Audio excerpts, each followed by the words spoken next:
Hello mga guys, update ko lang po kayo dito sa apat na shinare kong investment platform. So i-check natin kung paying pa ba or hindi na.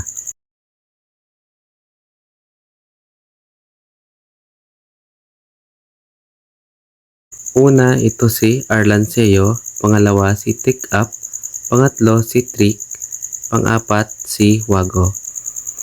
So ngayon, unahin natin si Arlanceo. So ayan guys, hindi na ma-open yung website nila. Ayan, so hindi na po siya paying. So ang last withdraw ko dito is nung November 1. So ipapakita ko sa inyo. Ayan, so ito yung last withdraw ko. Ayan, nag-success siya. Pero ngayon po, November 3 is hindi na po siya paying. Nagsara na po siya. Ayan. Then next natin is itong si TechUp. Ayan, na-open pa naman yung website kaso nag-withdraw ako kaninang mga 6 ata yun or 5. And until now is processing pa rin po. So ang mga last na withdraw ko dito is mabilis naman siyang pumasok. Ito lang po yung nagtagal. Tsaka yung Telegram group nila is wala na pong nagre-response. Kaya hindi ko na po sinasuggest na mag-invest kayo dito kasi sayang lang yung pera nyo. Baka may scam lang.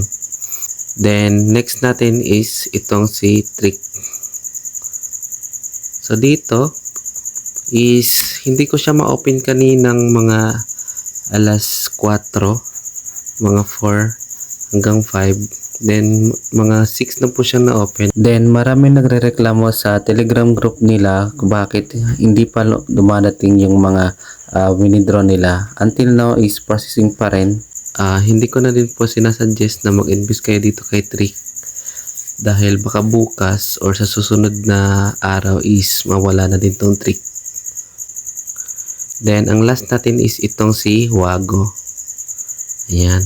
So itong si Wago is still paying pa rin. So nag-withdraw ako kanina and dumating pa rin sa aking GCash account. Ayan, tingnan natin yung withdrawal record natin. Ayan po. So November 3 siya.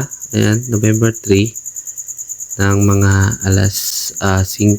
Kanina is nag-success na siya. Ayan. At pumasok na din siya sa aking GCash account.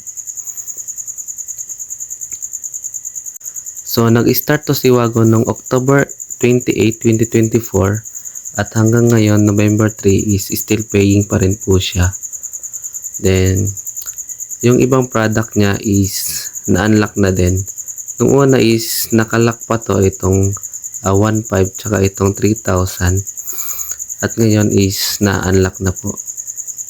Then, marami pa silang nakalock na product.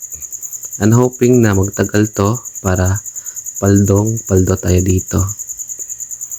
Ayan. So, yun lang mga guys. So, sinare ko lang sa inyo yung mga investment platform na paying pa at hindi na po paying. So, mag-ingat po tayo kasi marami pong nagsasarang investment platform ngayon. At yung palagi kong pinapaalala sa inyo na Hindi ko ini-encourage na mag-invest kayo agad dito. So, kailangan nyo munang mag-investigate or mag-research muna kayo bago kayo sumabak sa ganitong investment platform. Kasi, risky po ito. Hindi talaga po ito tumatagal. At may Telegram group naman sila na pwede kayo mag-observe bago kayo mag-invest dito. At for more updates po mga lods is may Telegram group na po tayo. nasa description lang ang link para makasali kayo sa ating Telegram group. At pwede na po tayong sumali doon para always updated po sa mga bagong video at sa mga bagong investment platform na isi-share ko para sa inyo.